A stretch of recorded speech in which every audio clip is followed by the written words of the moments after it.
Why does reselling have such a negative reputation in the UK across the board?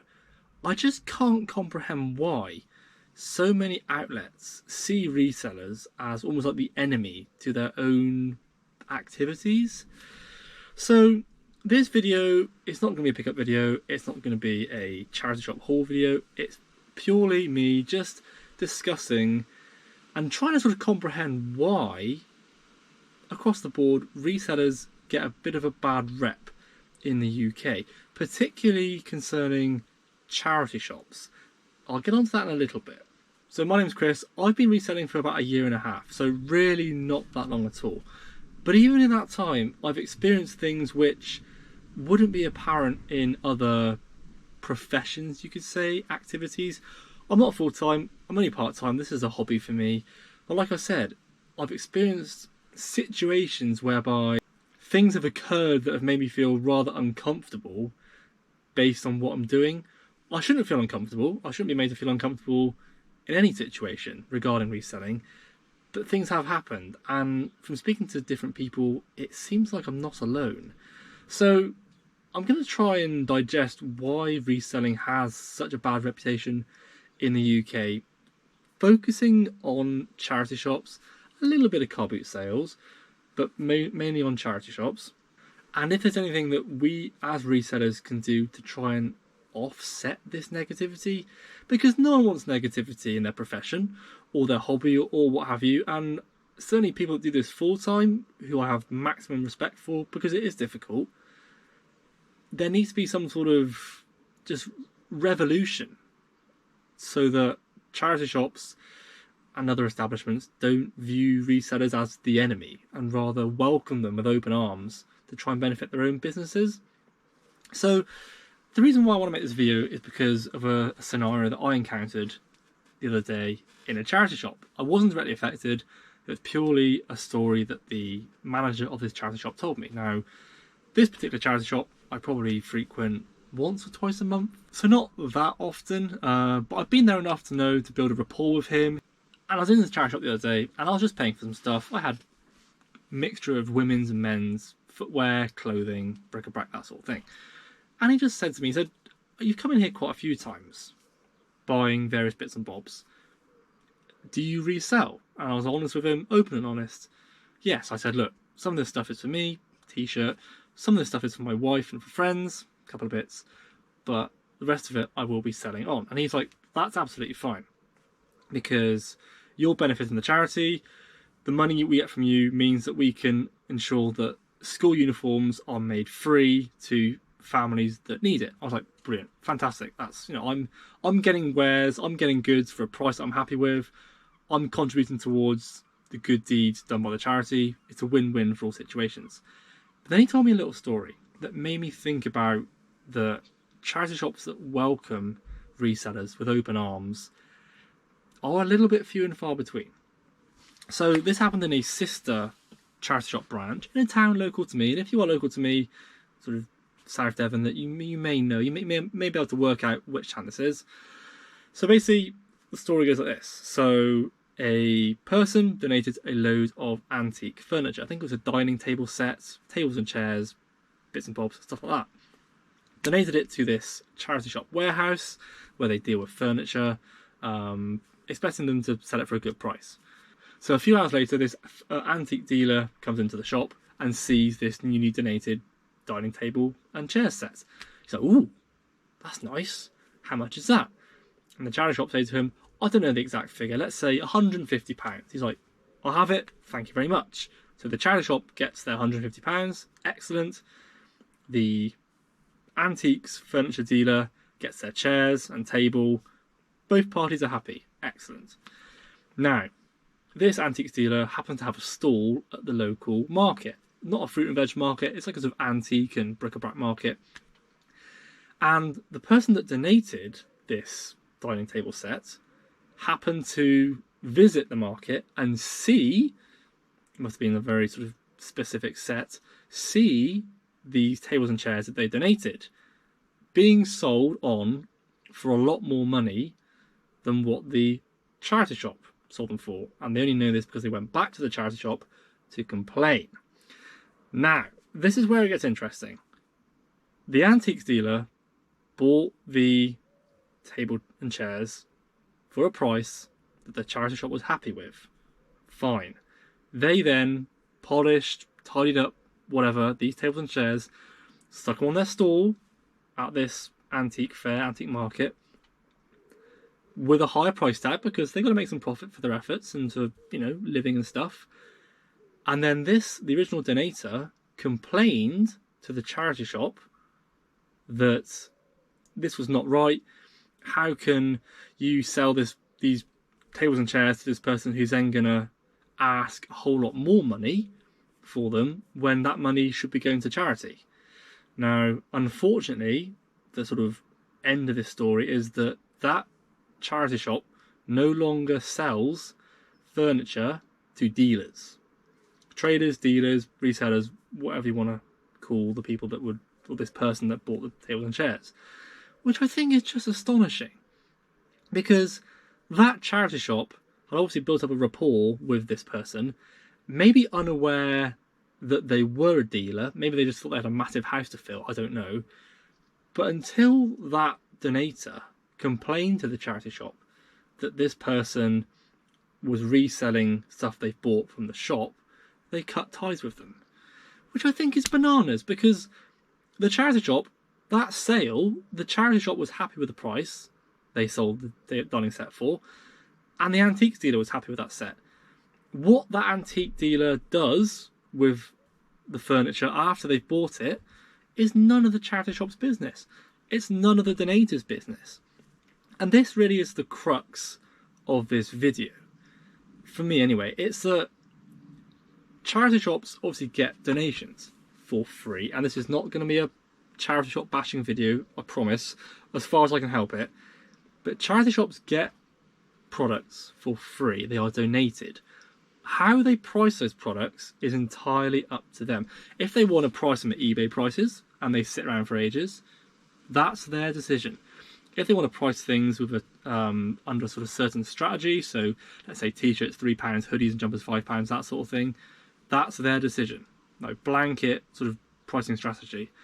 If they want to sell things at £1 each, that's their decision. It doesn't matter. As long as what they're selling, as long as they're happy with the prices they're getting for what they're selling, it doesn't matter what the customers do with those items. They could wear it for themselves, they could resell it, they could donate it again, they could take it outside and burn it on the street if it's clothing, or what have you. Once that sale has been made, it's none of the charity shop or whichever outlet's business regarding what the customer does with that item.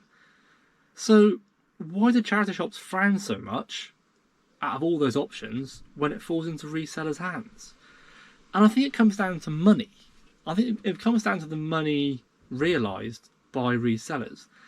But I think if charity shops knew how much effort goes in to reselling, sourcing the items, going out of your way to source the items, using the knowledge built up over numerous years, decades, what have you, to find items that resellers know will sell well, take them home, clean them up, wash them, iron them if it's clothing, clean shoes, clean crockery, whatever, then list it, then stick it on eBay, have somewhere safe to store it, and then obviously send it out, package it well. Then there's accepting returns. There's so many variables associated with selling on eBay and other platforms, Etsy, Depop, Vinted. Well, let's not mention Vinted. Poshmark, what have you, whichever you prefer. There's so much that goes into this. It's not a case of item is donated, it might get steam at the back, then it's hung up. And I think charity shops, and again, I'm not bashing them, but I think they're a little bit delusional about the fact that they can only get, let's say, £5 for an item, a reseller might get 20. But even though many of them have eBay stores, that communication doesn't seem to be passed down to individual branches. If they, let's take an example. Let's say they've got a pair of Levi's 501 jeans. Great example. You see them now and again, typically priced up. So let's say a charity shop has a pair of Levi's 501 jeans. Let's say they're a 32, fairly common size. Let's say they've got them up at £10 in the charity shop. Not unheard of. You see it now and again. So they got a pair of jeans up for £10. Let's say those pair of jeans take 2 months to sell. Many resellers might come into that shop expecting to find, a pair of Levi's to resell. Let's say they were only hoping to spend £5. Now, other pairs of jeans in there might be £3 or £4, but because they're Levi's, they're hoping they can get a bit more for it, which is fine. But if it's taking 2 months to sell, those Levi's are taking up precious stock space in the shop. Ultimately, if they've been there 2 months, the charity shop might slash the price anyway, just to clear the stock in order to get new stock in. Now those Levi's jeans might be £20 on eBay. That's fine. But think of how many people are looking for a pair of Levi's 501 32-32 jeans. Pretty popular, sizing of jean. But eBay, there are millions of people out there looking, not just eBay, Depop, what have you, Poshmark. There are so many people looking for those jeans that people are prepared to pay more to have them delivered to them. You're not going to go out to a charity shop assuming to find a pair of Levi's 501s 32-32 because there's no, you can't assume you're going to find some. There's no guarantee that there might be, but there's no guarantee there will be some. So if you do find some, that's fantastic. But you kind of don't want to pay close to the eBay asking price because it would make more sense just to go on eBay or whichever site you want to and buy them anyway. So yeah, there's that sort of discrepancy, I guess you could say, between the expectation of a charity shop when it comes to pricing and then the expectation that resellers have with pricing on whichever platform we want to use. But this is diverting a bit from the topic of the video, because why is reselling such almost like a taboo in this country? In America, it seems completely different from the couple of people I've spoken to. In America, like, thrift stores are almost set up for resellers. Huge bins of stuff, $2 a piece, what have you. Dig through, use your knowledge, come up with some gems. Charity gets some money, they're happy, you can resell them on for a profit, everyone's a winner. Why is it in the UK that charity shops and some car boot sellers, I will admit, that I've encountered, are so against resellers? Is it because they're jealous of the money that resellers can get for these items? If they put the same amount of effort in, then they could probably get the same prices for their items as well. But think about it. If you buy a pair of jeans, that same pair of Levi's from a charity shop, let's say they haven't got a changing room, so you can't try them on. Let's say you buy them, you take them home, and they're just a little bit too short. You're like, fair enough, I'll take them back. You can't get a refund. Well, you can, but you get store credit. So you're obliged to buy something else from the shop in exchange for the jeans that don't fit. So it's not like eBay where if they don't fit, you just send them back. Might be free returns, your quid's in, or you might have to pay a little bit in postage. That's fine, but at least you're getting the bulk of that money back, and then you can choose how to spend it. So that's where charity shops fall down a little bit. They don't offer the same services as eBay do, and in light of that, they probably shouldn't expect to get the same prices as eBay, or any other platform, because it's not as flexible for the buyer. So I think that's one thing. But to be almost jealous and spiteful of resellers in that regard and give them the cold shoulder should they be aware of that people are reselling, it's just a little bit petty, isn't it, I think? I mean, like I said, I've only been reselling for about a year and a half, but I've been frequenting charity shops for over 10 years, so I've kind of seen the change, perhaps driven by eBay, in sort of the pricing strategy of charity shops, and that's fine. Look, they are a business. They are, as much as they want to be, they are a business. They're trying to raise as much money for charity as possible. That's fine. But don't price out resellers. Well, you can if you want, but don't give resellers a hard time, because they are valued customers too. They're not some like subspecies of human being that just the only desire in life is to fob off charity shops and catch them slipping and all that stuff. The fact that resellers are out there contributing to charities is only a good thing.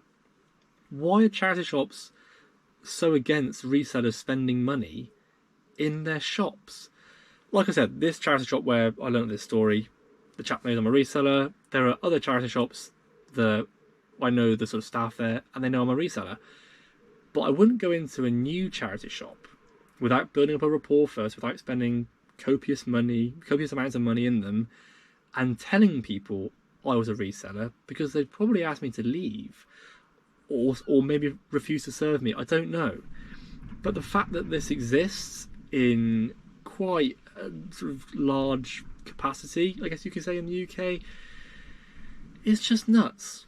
It's absolutely nuts. I can't understand why establishments trying to make money for a good cause would be willing to prevent income streams from various people just because they don't like the way that these people are using the goods that's being sold to them. Once that transaction's been completed, as I said before, it's none of the shop's business as to what that customer does with it.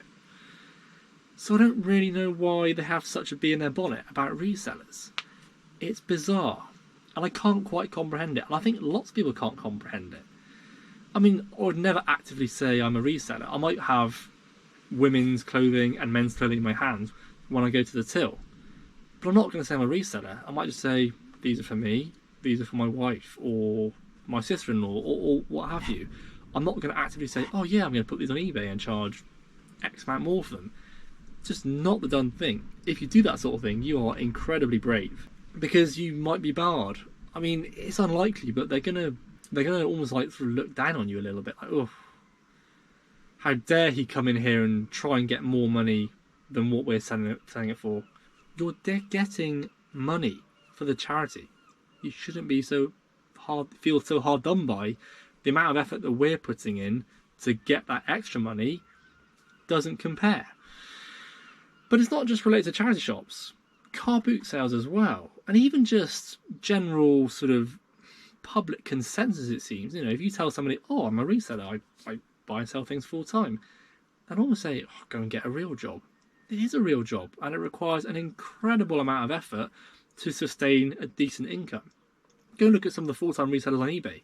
They are out there, you know, in the charity shops maybe every day, car boot sales, Saturday, Sunday, midweek, just replenishing that stock, listing things, you know, cleaning things up, putting a huge amount of effort in to generate that income, to one, grow their business, and two, to support their families, or even just on their own.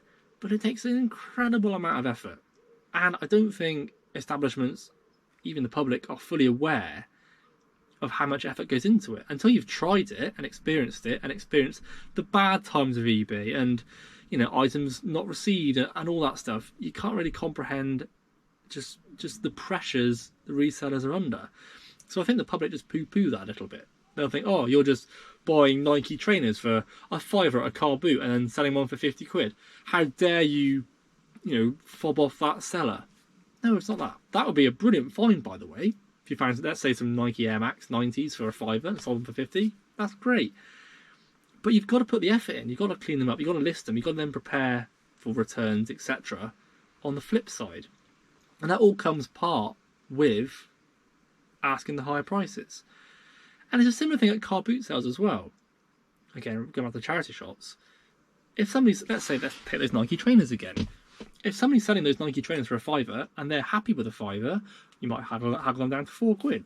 Brilliant. But if that's a price they're happy with, and that deal is done, that's it. What the customer, what the buyer then does with those Nike trainers, it's entirely up to them. It's not that individual's business to know what they're going to do with them. I find car boot sales are a lot more lenient when it comes to reselling. I think it's more obvious to the sellers there if you are a reseller, picking up various bits and bobs.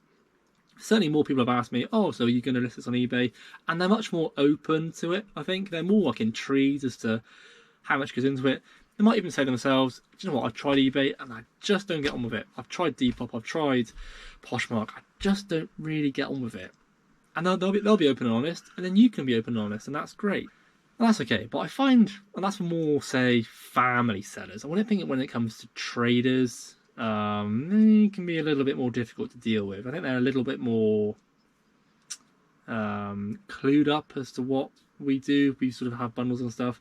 because they might be reselling things as well. So they're a little bit miffed as to why they can't get the prices that we get on eBay when they're just selling a car boot. But like the charity shops situation, the only customers they have are those that walk around the field or wherever the car boot is. They haven't got the worldwide reach of whichever selling platform you use to generate the higher asking prices. So it's kind of, there's sort of the same situation with charity shops, that you haven't got the customer base you have in a brick and mortar charity shop or a car boot sale store is minuscule compared to what you get on the internet. And that is the beauty of the internet, is that you can offer your wares to the world. If somebody is after that particular thing, then they're going to be prepared to pay a lot more for it than than just walking around the charity shop and finding things that they perhaps don't want. So I think that's the crux of this phenomenon, I'm going to call it, the reselling taboo UK, or something along those lines. It's a bizarre thing. I'll mention at the start, what can we do about it? And it's difficult, because I always say be open and honest about what you do. If someone asks you, are you a reseller? I will 9 times out of 10 say, yeah, I'll be open and honest. I'll say what I do. I'll say, what I have to do to get these things into a nice condition to sell them on. That's fine. But certain people I get a bad vibe from, and I probably won't tell them I'm a reseller. I'll just say, oh, this is for my wife. This is for my son. He's 10 weeks old. It's fine.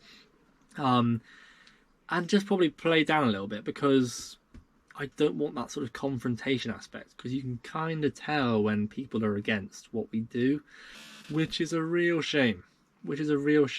I think, yeah, I don't know. I don't think there is a sort of solution to the stigma. I think it's always going to be present. I think there are always going to be people who are jealous of what we do. But you know how that old saying goes, if you can't beat them, join them. I did. I mean, I'll be open and honest. I actually used to kind of despise resellers. And I'm not even joking. So back in the day, probably going back about 8 years ago, I was really into my video games. I'd be buying video games wherever I could. Obviously, car boot sales, there are a lot of resellers looking for video games, and there still are, left, right and centre. So I'd be really annoyed when resellers would beat me to video games. I'm thinking, you're just selling that on, you're not playing it, how dare you? But of course now, well, of course they're picking up video games. They're a fantastic thing to resell. Typically cheap, typically sell quickly, typically a good bit of profit. But I think until you do something and you get involved and you realise how much effort, like I said before, goes into this reselling business, this reselling lark, you might hate it. You might just not see the point of it. But it's a fantastic. I say I'm so glad I started it. It's just been a super enjoyable thing to do, and even helped us out a little bit in sort of economic terms. So cannot complain at all. Reselling stigma, I don't know how we're going to shift it. Like I said, I think there's always going to be people who poo-poo on it, pee on our bonfire, but let them, because they're probably just jealous. Doesn't matter if you're making £1,000 a week or a tenner a week reselling. That's extra money coming to you that you wouldn't have had otherwise. So that's a win-win too, surely. So to conclude this video, which is a little different from my normal videos, but I just had to make it, is this stigma likely to change into the future? I don't think so.